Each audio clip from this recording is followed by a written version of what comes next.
기도하겠습니다. 하나님 감사합니다. 오늘도 우리에게 새로운 하루를 주신 것을 감사드립니다. 기도와 찬송으로 하루를 출발하오니 우리와 동행하여 주시고 부활의 소망이 가득한 복된 하루가 되게 하여 주시옵소서. 우리가 가는 곳마다 화해와 화평의 역사가 나타나게 하시고 답답하고 괴로운 마음들을 미움, 시기, 질투, 증오가 다 떠나가게 하시며 하늘 위에서 내려오는 은혜로 내 잔이 넘치나이다 고백하는 귀하고 복된 하루 삼아 주시옵소서. 예수 그리스도의 이름으로 기도 올리옵나이다. 아멘. 오늘은 마태복음 5장 9절 말씀입니다. 화평하게 하는 자는 복이 있나니 그들이 하나님의 아들이라 일컬음을 받을 것이며. 아멘.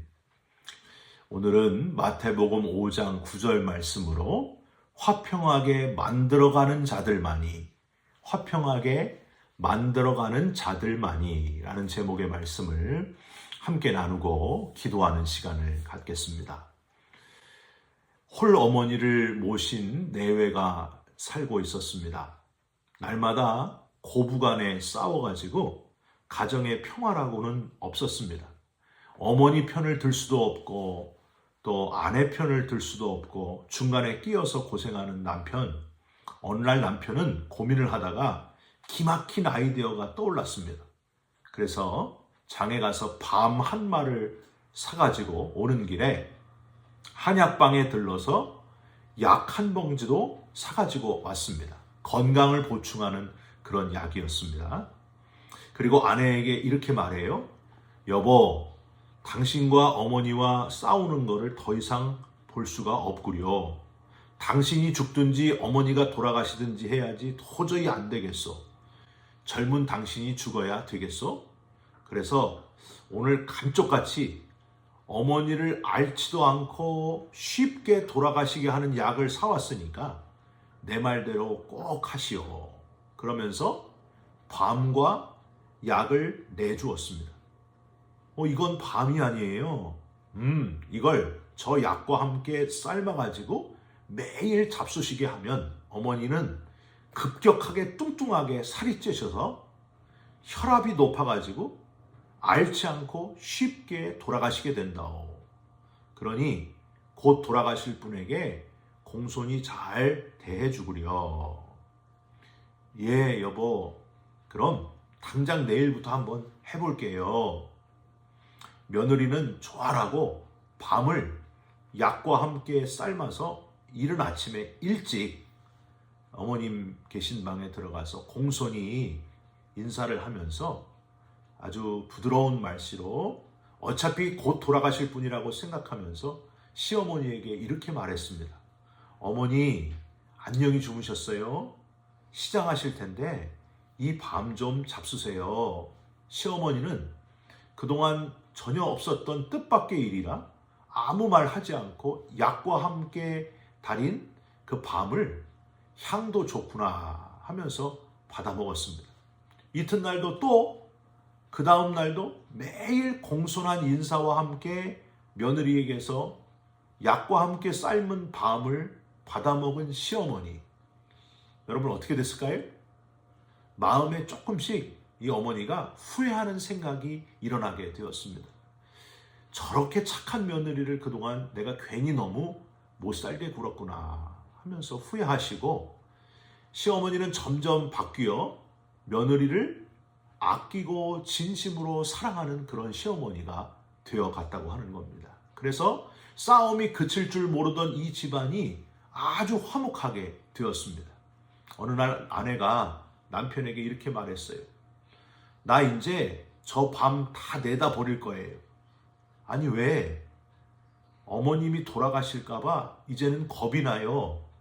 그렇게 인자하신 어머니를 죽이려고 한 내가 나쁜 년이었어요. 그러면서 흐느껴 우는 것이었습니다. 남편은 흐느껴 우는 아내의 등을 어루만지면서 여보, 어머닌 벌써 돌아가셨다오. 예? 거짓말. 조금 전에도 정정하셨는데 뭔 소리예요? 여보, 그 약과 함께 삶은 밤은 며느리를 미워하는 시어머니를 죽였다오. 그 약 참 효과 만점이구만. 난 몰라요.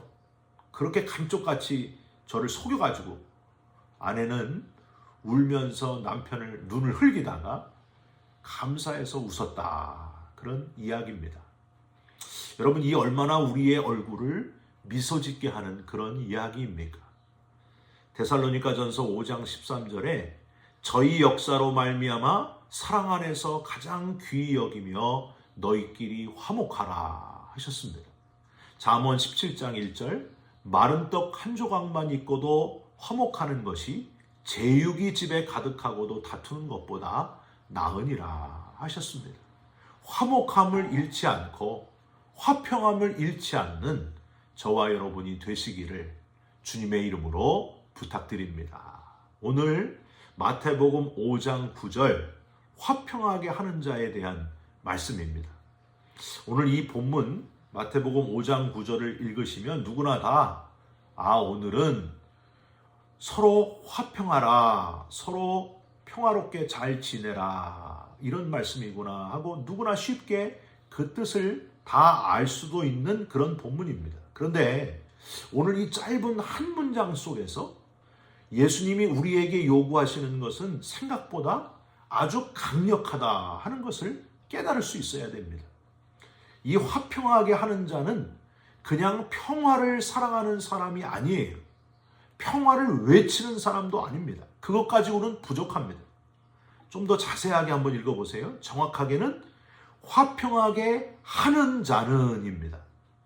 화평하게 하는 자는이라고 화평이 먼저 나와서 그런지 화평이라는 단어가 하는이라고 하는 능동적인 표현보다 더 부각되어 보입니다.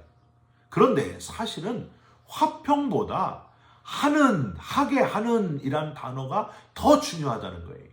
원어의 뜻을 살펴보면요. 에이레네 포이오이 보이시죠? 여기서 에이레네는 평화이고요. 평화라는 명사고 포이오이를 붙여가지고 그렇게 만드는 자, 그게 바로 에이레네 포이오이입니다. 그냥 앉아서 난 평화주의자다. 혹은 피켓, 플랜카드 들고 I love peace. 나는 평화를 사랑한다. 이거는요. 세상 사람들 그냥 누구나 다 할 수 있는, 그중에서 용기 있는 분들이 할 수 있는 그런 행동이에요.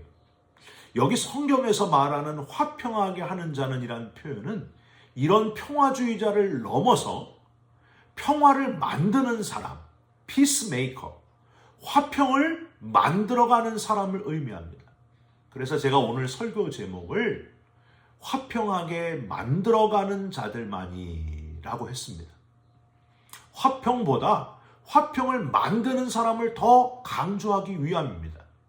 시어머니에게 빨리 돌아가시는 약의 달인 그 삶은 밤을 먹이라고 선의의 거짓말을 했던 남편처럼 화평을 만드는 사람이 돼야 된다는 거예요.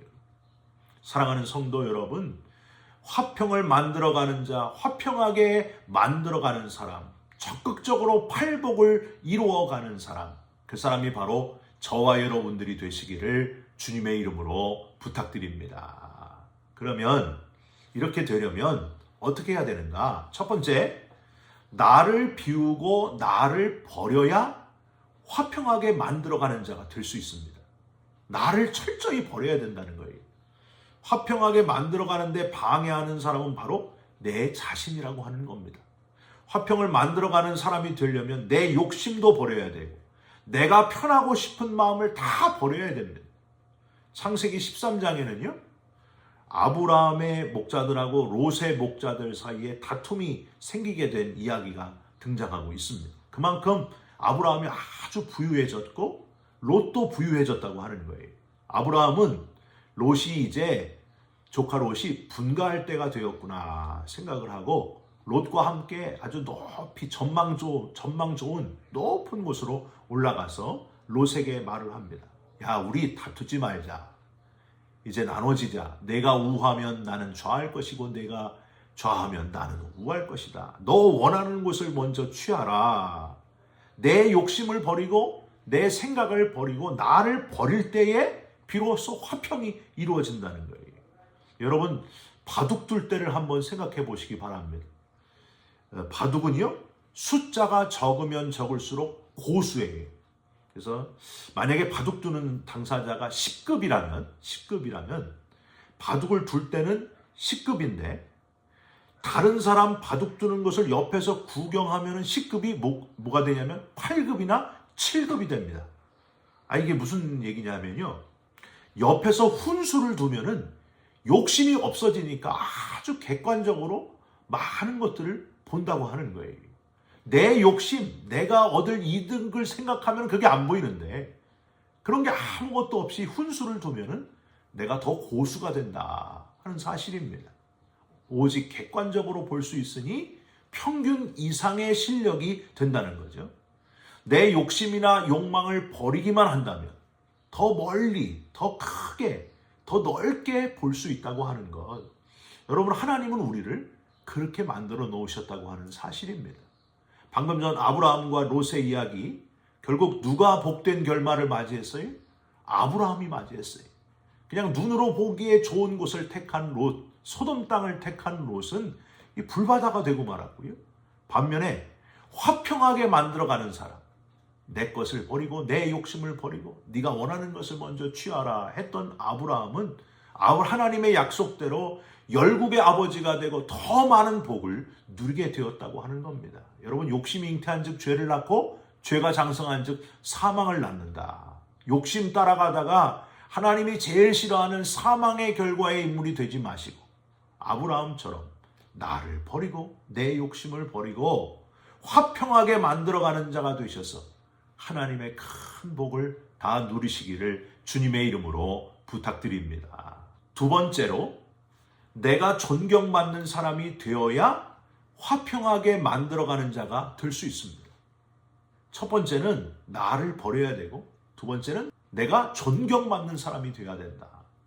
여러분, 목욕하는 우리아의 아내랑 관계를 맺고 우리아를 전쟁터에서 죽게 한 다윗의 죄를 아주 철저히 고발했던 선지자가 있습니다. 누구예요? 나단 선지자였습니다. 이 나단이란 이름의 뜻이 양심이란 뜻이에요. 하나님이 주신 선한 양심을 따라 정직하게 살았던 선지자 나단, 그 나단이 다윗의 죄를 정확하게 지적했을 때 다윗은 사실 나단 선지자의 말을 무시하고 심지어 나단을 죽일 수도 있는 권세를 가지고 있었습니다. 다윗이 왜 이 나단의 고발 앞에 엎드려졌을까요? 눈물로 침상을 적시며 시편 51편을 회개하면서 쓰게 되는데 나단이 존경받는 선지자였기 때문입니다. 존경받는 선지자의 강한 한마디 앞에 고꾸라진 거예요. 여러분, 이 존경받는 사람은요, 말에 권세가 있습니다. 나단은 하나님과 다윗과의 화평의 관계가 깨어지는 것을 도저히 볼 수 없었고 담대하게 죽기를 각오하고 당당하게 다윗의 죄를 지적하게 되었습니다.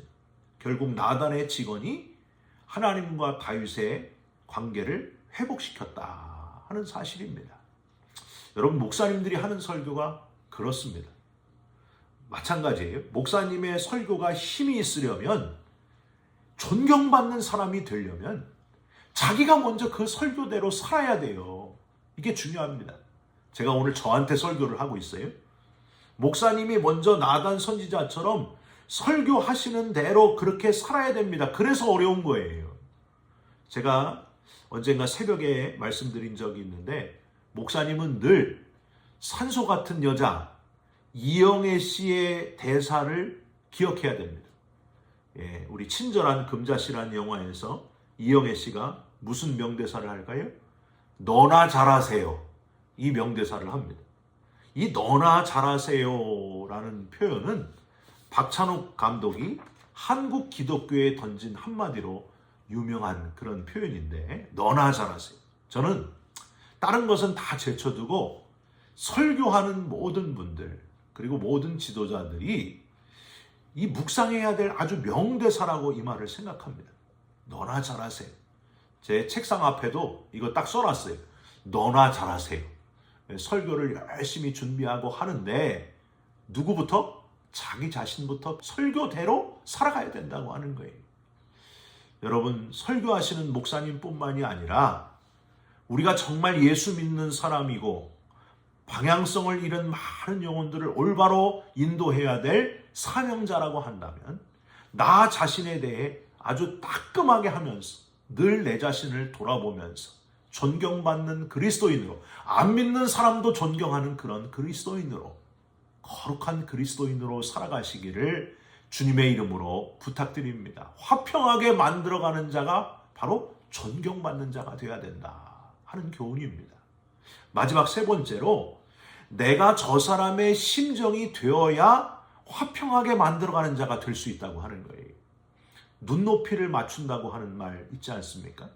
내가 상대방의 위치로 내려가야 소통이 되고 화평하게 만들 수가 있습니다. 요한복음 21장 내가 나를 사랑하느냐, 이 이야기만큼 예수님께서 얼마나 베드로의 심정이 되어주셨는지, 예수님이 얼마나 낮아지셨는지를 잘 알 수 있는 본문이 없는 것 같아요. 그래서 여러분께 또 말씀드립니다. 헬라어 원어로 이해하면은요, 얼마나 뜻이 잘 들어오는지 몰라요. 부활의 예수님은 주님을 부인하고 저주까지 했던 베드로를 다시 찾아가십니다. 가셔서 요한의 아들 시몬아, 즉 베드로야, 내가 누구인지, 내가 어떤 사람인지 아주 잘 안다. 그 표현이에요. 요한의 아들 시몬아 하시면서 내가 나를 아가페 하느냐, 아가페로 사랑하느냐, 이렇게 표현합니다. 나는 너를 사랑해서 너를 위해 십자가에서 목숨을 다 내어줄 정도로 너를 사랑했고 죽었고 지금 부활의 몸으로 너에게 왔는데 너는 나를 죽도록 사랑할 수 있느냐, 아가페 하느냐, 예수님이 이렇게 물어보십니다. 그럼 베드로는 예수님, 제가 정말 잘못했습니다. 주님을 부인하고 저주까지 하는 저는 정말 나쁜 놈입니다. 이렇게 했어야 됩니다. 죽어 마땅합니다. 이래야 되는데, 그러니까 제가 주님을 필로스로 사랑합니다. 제가 주님을 그저 친구처럼 사랑합니다. 저 같으면은 이 배신자 이놈아, 아직도 정신 못 차렸구나 하면서 그냥 한 대 때려줬을 텐데, 예수님은 또 물어봐요. 내가 나를 아가페로 사랑하느냐, 죽도록 사랑하느냐. 두 번이나 질문하셨으면 진짜 죄송하다 그래야 돼요. 하나님, 아이고 주님 죄송합니다. 예의상으로도 제가 주님을 아가페 합니다. 이래야 돼요. 그런데 그렇지도 않아요. 오히려 마지막 세 번째, 주님이 베드로에게 맞추시잖아요.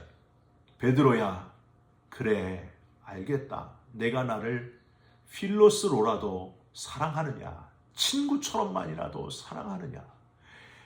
베드로가 예수님을 맞춰야 되는데 예수님이 베드로의 눈높이를 맞춰서 내려가시고 계십니다. 베드로의 심정이 되어주시고 있는 예수님의 모습을 우리는 이 원문에서 발견할 수 있습니다. 한글로는 그냥 내가 나를 사랑하느냐 이건데 이 표현이 잘 안 살아요. 예수님이 낮추셨어. 내가 나를, 그래 알았다, 네가 나를 친구처럼만이라도 사랑하느냐, 이렇게 말씀하셨다는 거예요. 예수님은 십자가에서도 화평을 만들어가는 자로 달려 죽으셨습니다.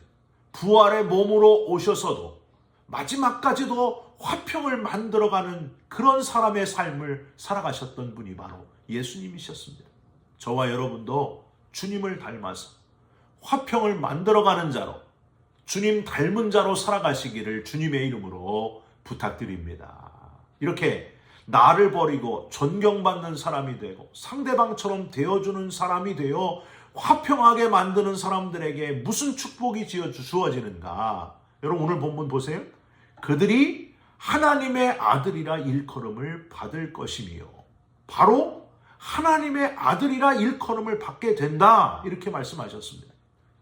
저는요, 딸만 둘이 있어가지고 아들이 없는데 하여튼 딸 이야기를 많이 해요. 제 큰딸이 저랑 비슷하게 땀을 좀 많이 흘립니다. 그래서 저희 집사람이 아주 걱정을 많이 해요. 큰일이네. 아빠 좋은 걸 닮아야지. 왜 땀나는 걸 닮아가지고 나중에 화장도 해야 되는데 땀 삐질삐질 나면 화장 다 번질 텐데 아이고 큰일이네. 자꾸 걱정을 해. 저는 웃고 있어요. 내 딸이 맞구나. 땀 흘리는 거 보니까 내 딸이 맞구나. 여러분, 우리 하나님도 우리가 하나님하고 똑같은 모습을, 비슷한 모습을 보이면 아주 흐뭇해 하신다는 거예요. 사랑의 하나님께서 저와 여러분이 사랑하지 못할 사람까지 사랑하고 참고 다 안아주고 용서하고 그렇게 살면 하나님이 흐뭇해 하신다는 거예요. 낮아지는 모습, 그 사람을 끝까지 용서하고 품고 사랑하는 화평하게 만들어가는 사람이 되면 하나님이 흐뭇해 하신다고 하는 겁니다. 너는 내 아들이 맞구나. 너는 내 딸이 맞구나. 그렇게 좋아하신다는 거예요. 우리는 오늘 마태복음 5장 9절에서 그냥 지나쳐서는 안 되는 아주 중요한 단어를 하나 발견할 수 있습니다. 오늘 본문 후반부를 또 보세요. 한글로는 그냥 그들이 하나님의 아들이라 일컬음을 받을 것이미요 라고 되어 있는데 원어로 보면은요, 여기 그들이 사이에 만자를 넣어야 됩니다. 만. 헬라어로 그냥 아우토이가 아니에요. 호티 아우토이. 앞에 호티라고 하는 정관사, 우리 더랏 같은 그런 정관사를 넣는 거는 유일하다는 거예요. 유일하다. 그러니까 그들만이 하나님의 아들이라 일컬음을 받을 것이며 호티 아우토이. 그런 사람들만이 하나님의 아들이다. 이런 지금 표현을 하고 있는 거예요. 그러면 오늘 전체 문장의 분위기가 확 바뀌어버려요. 그냥 누구나 다 쉽게 하나님의 자녀가 되는 게 아니라 화평을 만들어가는 사람, 그런 하나님의 자녀만이 진짜 하나님의 자녀가 된다. 그런 표현을 하고 있는 거예요. 여러분, 우리는요, 옆집에서 싸움이 나도 내가 피해 볼까봐 말리지 않아요. 평화주의자는 많은데, 화평을 외치는 자는 많은데, 화평을 만드는 자는 많지 않습니다. 여러분, 위험이 따르기 때문이에요. 희생이 따르기 때문입니다. 관여해야 되고 책임져야 하기 때문입니다. 예수님은 사실 이 땅에 안 오셔도 되는 분이었어요. 하나님과 한 분이시고 참 신이셨습니다. 그런데 저와 여러분들 때문에, 저와 여러분의 그 아주 지독한 죄 때문에, 도저히 용서받기 어려운 이 죄들 때문에 화평을 외치시기만 한 자가 되지 않고 화평을 만드시는 자가 되기 위해서 이 땅에 친히 오셔서 인간의 몸을 입으시고 십자가에서 달려 죽으심으로 화평을 만드셨을 뿐만이 아니라 우리를 다 구원해 주시고 영원한 영생 부활의 나라에 들어갈 수 있는 특권까지 허락해 주셨다고 하는 사실입니다. 할렐루야. 여러분, 이 사랑을 생각하면, 이 화평을 만들어 주신, 구원해 주신 이 사랑만 생각하면 우리가 감당할 수 없는 거예요. 이 놀라우신 은혜, 이 풍성한 은혜를 여러분 어떻게 다 갚을 수 있겠습니까? 저와 여러분도 예수님처럼 이 땅에서 화평을 만들어가는 자로 살아가시기를 주님의 이름으로 축원드립니다. 기도하겠습니다. 하나님, 화평을 만드는 자가 되기를 원합니다. 먼저 손을 내미는 자가 되게 하시고 사랑을 말하면서, 화해를 말하면서 말뿐인 사람이 아니라 마음을 열고 나를 비우고 나를 버리고 내 자신을 돌아보면서 반성하고 먼저 존경받는 자가 되게 하여 주시옵소서. 다른 이의 심정이 되어 이해하고 받아들이는 넓은 마음으로 화평을 만들어가는 자가 바로 우리들이 되게 하여 주시옵소서. 그래서 하나님의 자녀, 하나님의 아들, 딸이라고 당당히 칭함을 받는, 믿지 않는 사람들도 그렇게 인정하게 되는 하나님의 아들, 딸들이 다 되게 하여 주시옵소서. 예수 그리스도의 이름으로 기도 올리옵나이다. 아멘. 하늘에 계신 우리 아버지여, 이름이 거룩히 여김을 받으시오며 나라가 임하옵시며 뜻이 하늘에서 이룬 것 같이 땅에서도 이루어지이다. 오늘 우리에게 일용할 양식을 주옵시고 우리가 우리에게 죄진 자를 사하여 준 것 같이 우리 죄를 사하여 주옵시고 우리를 시험에 들게 하지 마옵시고 다만 악에서 구하옵소서. 나라와 권세와 영광이 아버지께 영원히 있사옵나이다. 아멘.